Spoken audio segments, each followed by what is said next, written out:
hit when you combine the original Universal Century 0079 Gundam timeline with slick production values and jazz music. You get the kick-ass brand new Mecha Gundam anime, Mobile Suit Gundam Thunderbolt. Just saying that name is fun. Mobile Suit Gundam Thunderbolt. Thunderbolt! Thunderbolt. That's right, we have another brand new Gundam anime series which just started. It's going to be an original web anime series, and unlike Ninja Slayer from Studio Trigger, it looks like Sunrise is actually giving a shit about this one. They're actually giving it really great animation and some surprisingly dynamic characters. The main character in this series, if you want to call him the main character, E.O. Fleming, is unlike any other main Gundam pilot before. He might be one of the most overly arrogant characters that I've ever seen, but you can't help but be, like, taken in by the infectiousness of this guy. He's such a cool character who not only pilots the titular Gundam of this anime, which has such an amazing design,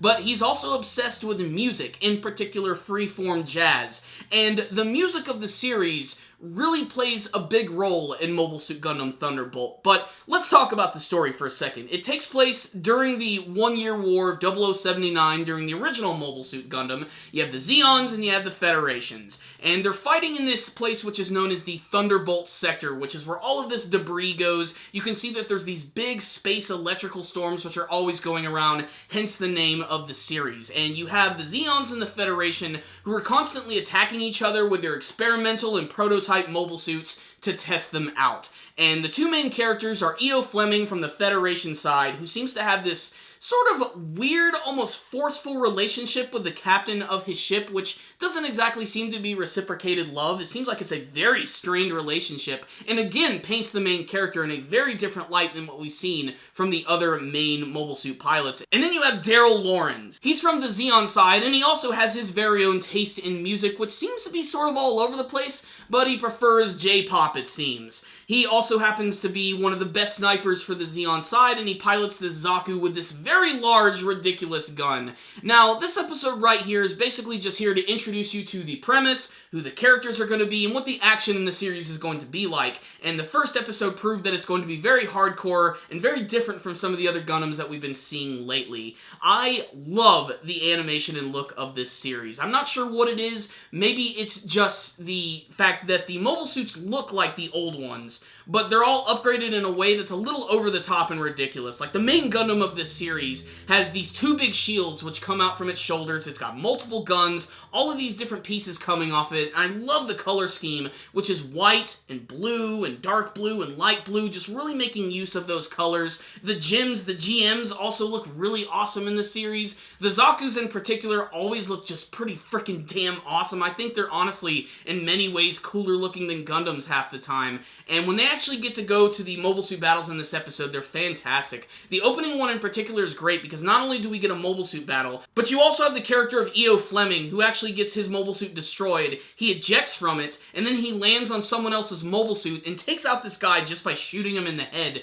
just showing that the series is not going to be afraid to go into some dark and gritty territory. And again, it's very, like, not black and white. Like, the Zeons and the Federation have all their own reasons for fighting. There's not exactly a hero, there's not exactly a villain, and I'm already sort of, leaning more towards the Zeon side and sort of rooting for them, if only to see just how crazy that E.O. Fleming actually is. And then there's this final shot at the very end of the episode when they're test piloting the brand new Gundam for the very first time. You get to see this cockpit view from a Zaku that's being pursued by this Gundam, which just completely annihilates it, and it just really seems scary. It really makes you realize that these mobile suit battles are very intense, and you can only see so much at a time, and you could just be looking into space, and then suddenly this giant mechanized mobile suit just appears right in front of you and just slashes you with a freaking beam saber. It's really one of the more intense shots that I've ever seen from a Gundam anime. And then that's it. That's the end of the episode. That's the thing. Since this is going to be a web anime series,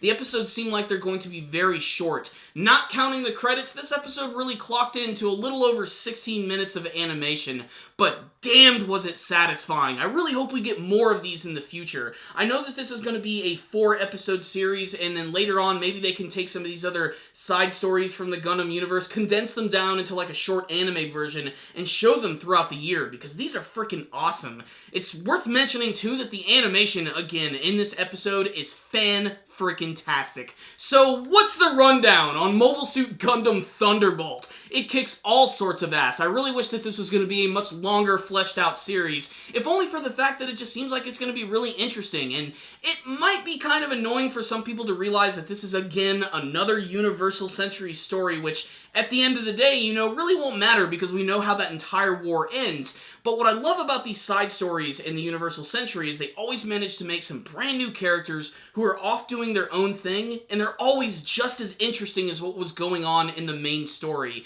You always find yourself getting just as invested. Still, currently, my favorite Gundam anime is still probably Mobile Suit Gundam the 8th MS Team, and that's another one of those things. It takes place during the original timeline, but it's got characters who are really unique and interesting, and that's what sets this one apart too, is just the music aspect of it, and the main characters, especially E.O. Fleming. Just, I don't even know what to take from this character. I mean, he's badass, but he's also an underhanded asshole all at the same time. You can't help but be impressed by his skills, though, and the fact that he's so knowledgeable about music. It's very strange and conflicting, and that's exactly the type of feelings you want to get from watching a Gundam anime. You never quite know who to root for. There's always the opposing side. The Zeons are always usually painted as being just a little more eviler and basically the real bad guy of the series. But it's when they do series like this and they make you realize that both sides are completely equal in what they're doing. War, what is it good for? That's the message at the end of the day, and it's done with some great style, some fantastic action, and some amazing music. So Mobile Suit Gundam Thunderbolt completely blew me away. It was awesome, and you should definitely check it out, even if you're just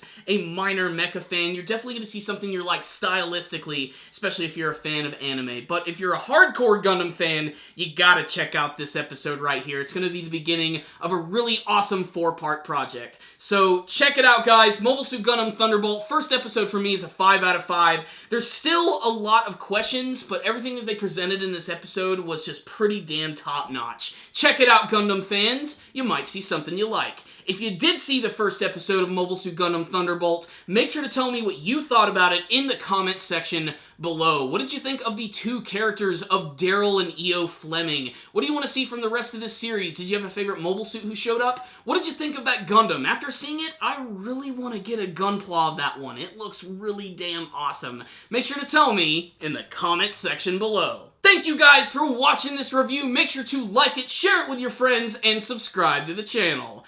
Thank you guys again for watching, and as always, stay dandy, baby!